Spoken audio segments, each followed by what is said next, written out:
चलिए तो आज का क्लास शुरू होता है और हम आते हैं ईरान पे, ठीक है। तो ईरान का सबसे पहले हम लोकेशन देख लेंगे। ईरान हमारा स्थित कहाँ है जी? तो एशिया के दक्षिण पश्चिम देश में आता है ना, दक्षिण पश्चिम देश में आता है ईरान आपका। और ईरान का अगर क्षेत्रफल देखा जाए तो इसका क्षेत्रफल कितना है? ईरान का क्षेत्रफल कितना है? तो क्षेत्रफल है इसका 16,48,195 वर्ग किलोमीटर। भारत का क्षेत्रफल कितना है? भारत का क्षेत्रफल कितना है? 32,87,263 वर्ग किलोमीटर। 32,87,263 वर्ग किलोमीटर किसका क्षेत्रफल है? भारत का, है ना। और ये उसका आधा है ईरान का, ठीक है। जनसंख्या देखा जाए तो जनसंख्या कितना है? 8,75,90,873 जनसंख्या है, यहाँ लोग निवास करते हैं। अप्रोक्स में 111 घनत्व है पर स्क्वायर किलोमीटर, 111 लोग रहते हैं। राजधानी कहाँ है जी? तो राजधानी इसकी तेहरान है। और अब हम देखेंगे इसका सीमा पर स्थित देश, और देश से पहले एक एक करके देख लेते हैं। क्या ये जलीय क्षेत्र से भी सीमा साझा करता है कुछ से? तो जी हाँ, जलीय क्षेत्र से भी सीमा साझा करेगा, और ये है आपका कैस्पियन सागर।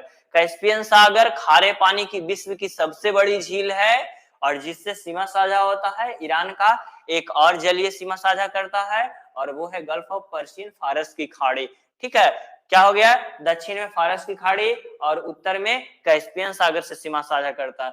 और यही फारस की खाड़ी में यहाँ हम क्या बताए थे? हार्मुज जल संधि, जब हम पढ़ा रहे थे यूएई के बारे में तो हार्मुज जल संधि बताए थे, है ना।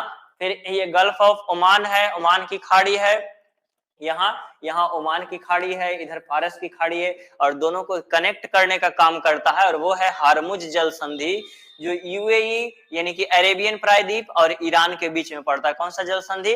हार्मुज जल संधि, ठीक है। और उसके बाद ये दो जलीय क्षेत्र हो गया, एक क्या हो गया? गल्फ ऑफ पर्शियन हो गया, और ऊपर हो गया कैस्पियन सी, ठीक है। चलिए अब इसका स्थल सीमा से कौन कौन सा देश लगता है तो एक बार ये भी देख लेंगे। स्थल सीमा से कौन कौन सा देश से सीमा साझा करता है? तो इधर पाकिस्तान हो गया और अफगानिस्तान हो गया। पूर्वी की तरफ कौन सा हो गया? एक पाकिस्तान हो गया, अफगानिस्तान हो गया। नॉर्थ की तरफ हो गया तुर्कमेनिस्तान हो गया, पाकिस्तान हो गया, अफगानिस्तान पूर्व की तरफ, तुर्कमेनिस्तान नॉर्थ की तरफ, है ना। फिर इधर अजरबैजान हो गया, अर्मेनिया हो गया, और इधर तुर्की हो गया और इराक, है ना। तो इतना स्थल देशों से सीमा साझा करता है। हम एक बार फिर से देख लेते हैं। पूरब में कौन सा हो जाएगा? तो पाकिस्तान, अफगानिस्तान। उत्तर में कौन सा हो जाएगा? तो उत्तर में हो जाएगा तुर्कमेनिस्तान हो जाएगा, है ना। पश्चिम में कौन सा हो जाएगा? तो तुर्की हो जाएगा और अर्मेनिया और अजरबैजान हो जाएगा। दक्षिण में कौन हो जाएगा? तो दक्षिण में आपका एक देश से सीमा साझा, वो है इराक। चलिए, तो ये तो हो गया हमारा सीमावर्ती से सटे हुए कौन सा देश होगा, जो ईरान का, है ना। अब इसका प्राकृतिक अध्ययन करते हैं कि यहाँ पर्वत पठार, कहाँ पर्वत है कहाँ पठार है, जनसंख्या कहाँ निवास करती है, तो उसके बारे में भी अध्ययन करेंगे। तो चलिए आगे बढ़ते हैं और देखते हैं कुछ और। ईरान का अर्थ होता है आर्यों का देश। अब जैसे देखिए इतिहास में पढ़े होंगे, एंशिएंट इतिहास में यानी कि प्राचीन में हम ही पढ़ाए हैं, ये आर्य जो है वो कहाँ से आए थे? मध्य एशिया से आए थे। और ये ईरान कहाँ का देश है जी? तो मध्य एशिया का ही देश है ना, मध्य एशिया की तरफ ही पड़ता है ये देश, है ना। तो इसे आर्यों का देश कहा जाता है। सऊदी अरब के बाद ईरान पश्चिम एशिया का दूसरा सबसे बड़ा देश है। सबसे बड़ा देश है पश्चिम एशिया में कौन? तो सऊदी अरब है। और सेकेंड नंबर पर कौन है? ईरान है, अकॉर्डिंग टू एरिया, क्षेत्रफल की दृष्टि से देखें तो। देखिए इसका एरिया दिया हुआ है ना। इसकी सीमा उत्तर में कैस्पियन सागर से, अभी हम बात किए उत्तर में कैस्पियन सागर से लगती है, दक्षिण में फारस की खाड़ी से, पूरब में क्या हो जाएगा? एक पाकिस्तान हो जाएगा, एक अफगानिस्तान हो जाएगा, नॉर्थ में क्या हो जाएगा? तो तुर्कमेनिस्तान हो जाएगा, है ना। और इधर पश्चिम की तरफ क्या हो जाएगा? तो पश्चिम अगर नॉर्थ में देखे तो अर्मेनिया, इधर अर्मेनिया हो जाएगा और इधर अजरबैजान हो जाएगा, है ना। पूर्णतः पश्चिम में क्या हो जाएगा? तुर्की हो जाएगा जी, और नीचे में क्या हो जाएगा? तो इराक हो जाएगा, है ना। तो इतना देशों से, स्थलीय देशों से सीमा साझा करता है, और जलीय क्षेत्र में एक पर्शियन की खाड़ी, फारस की खाड़ी, और ऊपर में कैस्पियन सागर। चलिए तो यही दिया हुआ है। उसके अलावा और क्या है? ईरान पर्वत से घिरा हुआ क्षेत्र है ना, चारों तरफ से पर्वत भी है इसका। इधर भी पर्शियन कैस्पियन सागर की तरफ भी पर्वत है, इधर फारस की खाड़ी की तरफ भी पर्वत है, और ये पर्वत के बीच में पठारी क्षेत्र है ना। और पठारी के साथ साथ इधर पूरब वाले क्षेत्र में कुछ मरुस्थल भी है। चलिए तो देखते हैं एक एक करके। ईरान पर्वत से घिरा हुआ एक विस्तृत पठारी देश है। इसके पठार को ईरान का पठार के नाम से जानते हैं। चलिए एक एक करके देखेंगे, आगे बढ़ते हैं, है ना।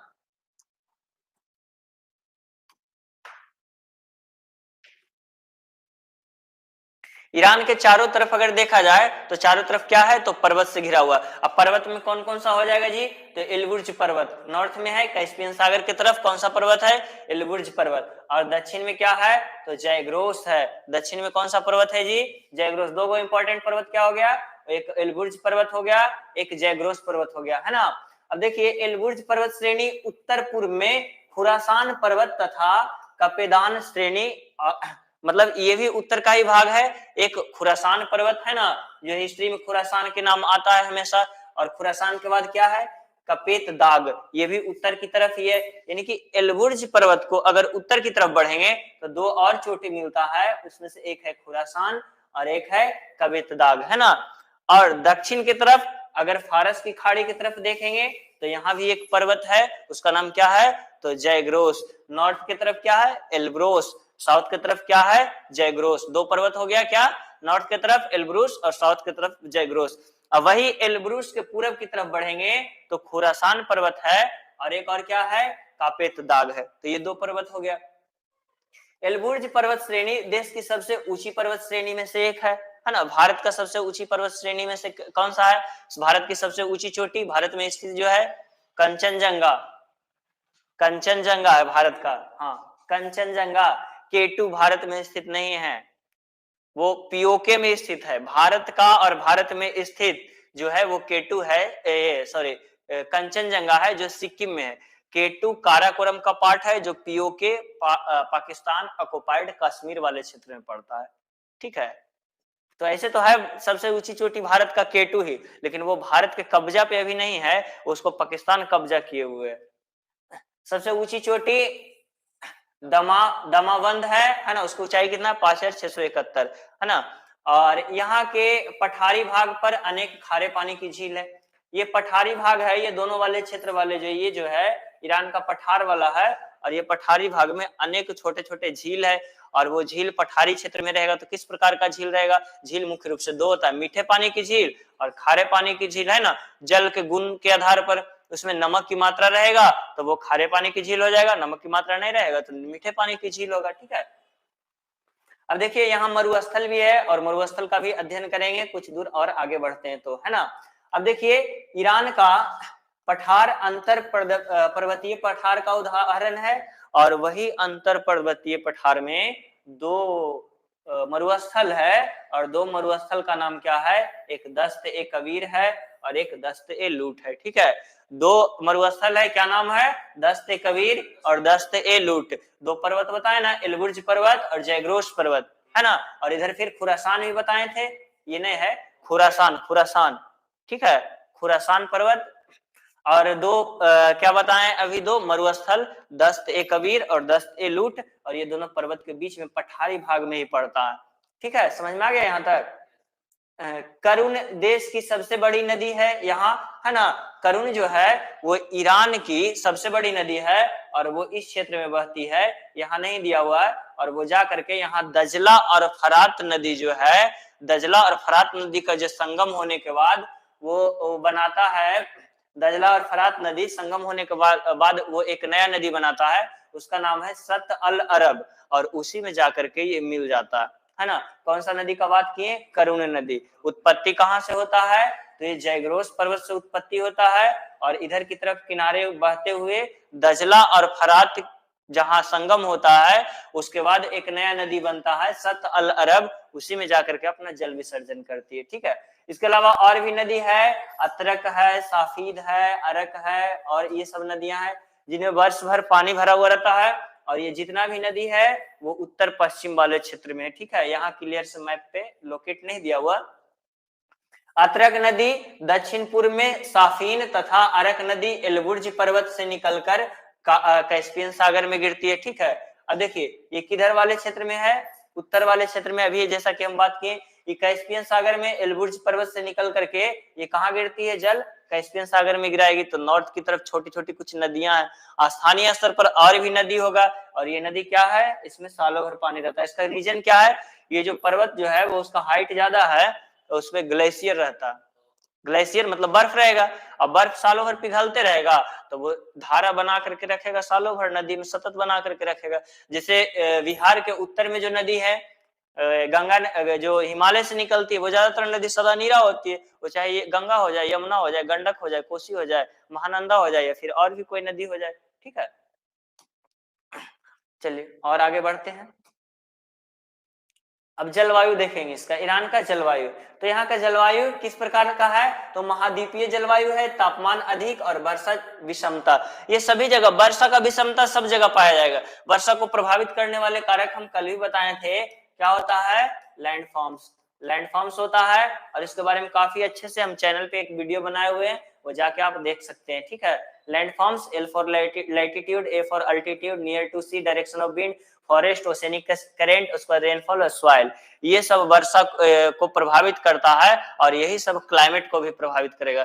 तो जहां जिस प्रकार का क्लाइमेट रहेगा जहां वहां उसी प्रकार का वनस्पति भी उगेगा। तो देखते हैं, महाद्वीपीय जलवायु तापमान की अधिकता रहता है। जैसे देखिए, समुद्र के किनारे वाला क्षेत्र है, यह कैस्पियन सागर हो जाए झील के किनारे वाला, या फिर दक्षिण में ये फारस की खाड़ी वाला किनारे वाला क्षेत्र रहेगा, वहां जलवाष्प की कमी नहीं होगा। ज्यादा धूप पड़ेगा तो जलवाष्प ज्यादा बनेगा ना, समुद्र में पानी की कमी है, जलवाष्प ज्यादा बनेगा तो क्षोभ मंडल में जाएगा, क्षोभ मंडल में ऊपर जाने का ठंडा होगा, वो जलवाष्प बरस जाएगा। वैसा बारिश को क्या बोलते हैं, संवहनीय वर्षा। और वो किस क्षेत्र में होगा, मुख्य रूप से समुद्र के किनारे वाले तटीय क्षेत्र में।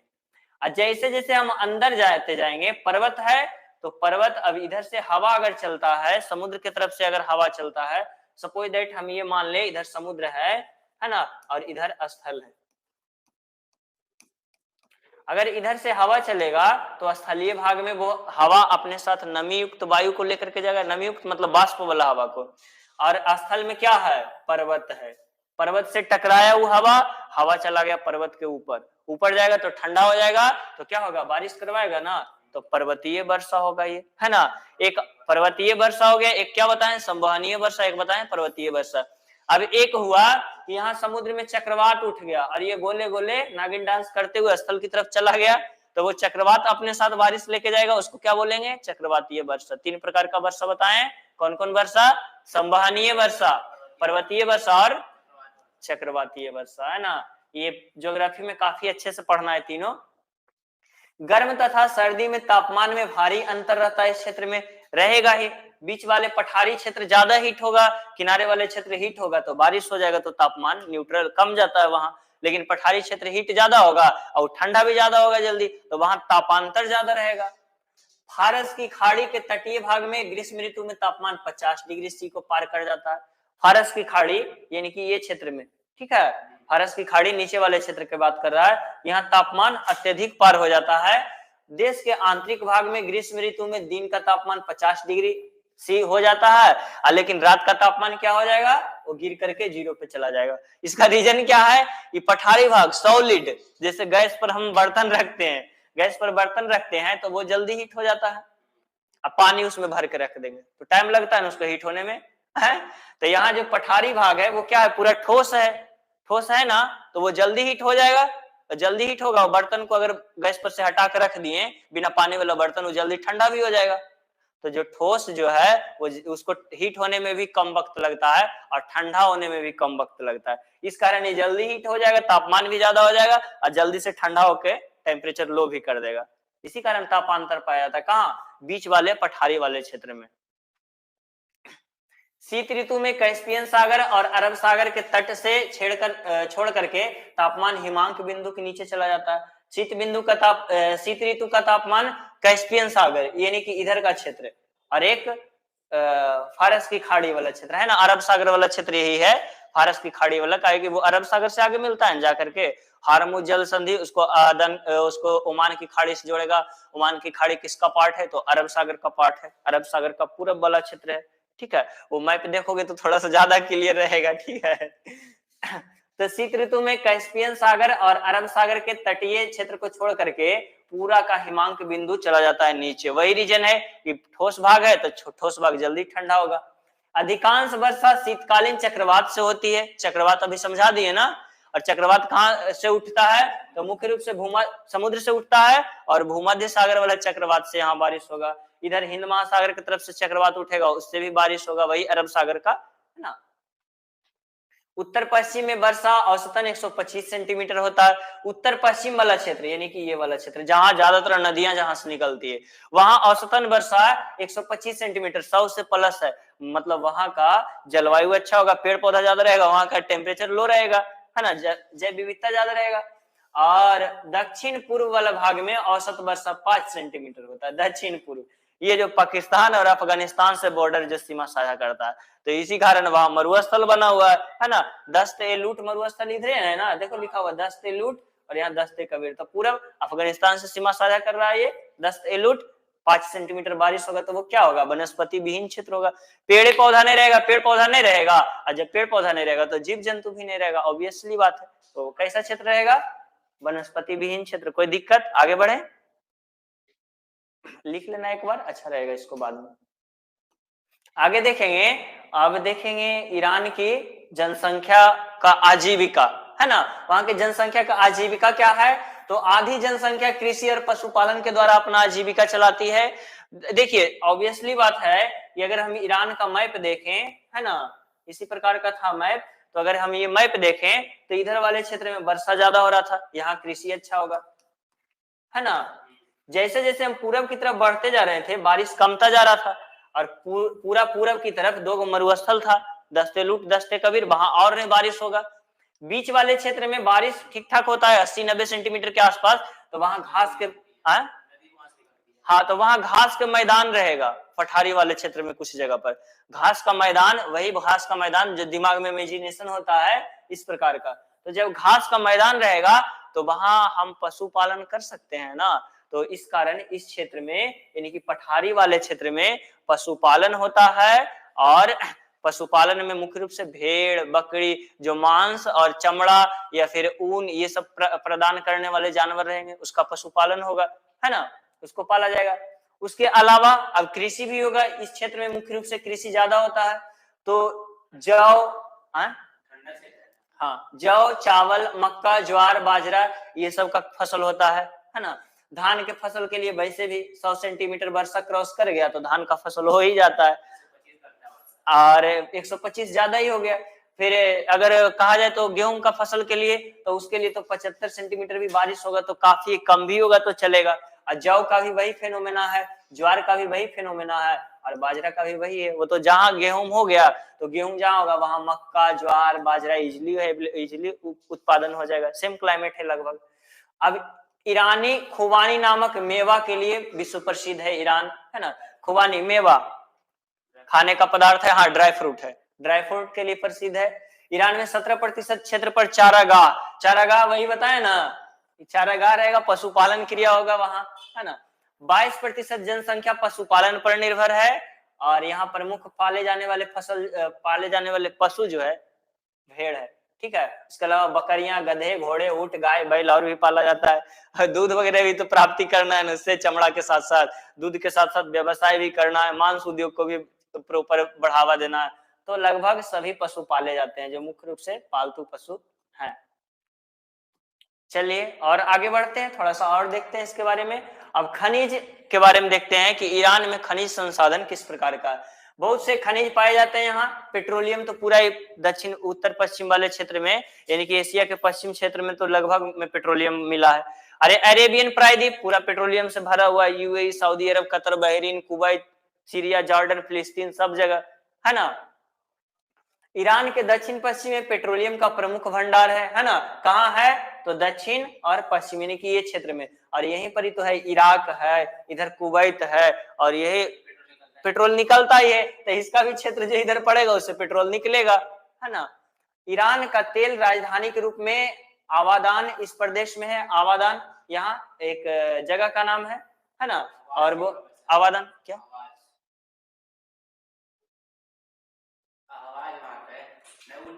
अच्छा ठीक है, चलो तो गलती से लिखा गया होगा। खनिज तेल के अतिरिक्त यहाँ सीसा, जस्ता, क्रोमाइट और भी कुछ धातु और अधात्विक तत्व पाए जाते हैं। प्राकृतिक गैस भी पाए जाएंगे। प्राकृतिक गैस मुख्य रूप से क्या होता है, तो वही पेट्रोलियम के वाष्प होता है। जहां पेट्रोलियम निकलेगा वहां वो रहेगा ही, प्राकृतिक गैस रहेगा। खुरासान, खुरासान ये वाला क्षेत्र है ना, खुरासान तथा करमन में एमराल्ड एवं अन्य रत्न पाए जाते हैं। रत्न मतलब आभूषण से रिलेटेड चीज है, पत्थर है, कीमती पत्थर है, सजावटी पत्थर है, तो ये सभी पाया जाता है ये सब क्षेत्र में। चलिए तो और हम आगे बढ़ते हैं और देखते हैं, अब कुछ नगर के बारे में बात करेंगे कि यहाँ कुछ प्रमुख नगर है। तो देखिए यहाँ सबसे बड़े रेल लाइन सड़क मार्ग द्वारा जुड़ा हुआ है, और उत्तर वाला क्षेत्र मुख्य रूप से जुड़ा हुआ है, ये वाला क्षेत्र, ठीक है। यहाँ तुर्की से जुड़ा हुआ है, यहाँ अफगानिस्तान तक के क्षेत्र को, किनारे तक एक रेल लाइन है, किसका, ईरान का। उसके अलावा जैसे मुख्य रेल तुर्की के सीमा से लेकर के अफगानिस्तान के हवाल नगर तक है ना, यानी कि इधर तक है जुड़ा हुआ, तुर्की के सीमा से लेकर के। तो ईरान का लगभग सबसे बड़ा रेल मार्ग के रूप में ये जाना जाता है ना। ट्रांसपोर्टिंग सिस्टम मुख्य रूप से अंतरराष्ट्रीय इजिली कनेक्ट कर सकता है वो। खुर्रम कुछ शहर है, बंदरगाह अब्बाइस है और बंदर खुमोनी, ये सब जगह का नाम है, कुछ बंदरगाह है यहाँ का प्रमुख, ठीक है। तो ये इंपॉर्टेंट है। इससे ज्यादा इंपॉर्टेंट है कि यहाँ का एक चाबहार पोर्ट है, जिस पर भारत कार्य कर रहा था मध्य एशिया में अपना पहुंच बनाने के लिए, लेकिन अभी फिलहाल में कार्य प्रोसेस में नहीं है। चलिए तो देख लेते हैं, यहाँ के अधिकांश निवासी जो हैं वो मध्य एशिया के ही रहेंगे और अरेबियन मूल के भी थे, है ना। उसके साथ ही साथ और कुछ जनसंख्या तुर्की नस्ल के भी है, ये सभी लोग पाए जाते हैं। सिया लोगों की बहुलता है, इस्लाम का एक संप्रदाय है सिया और सुन्नी में, तो उसमें से सिया लोगों की यहाँ बहुलता पाई जाती है।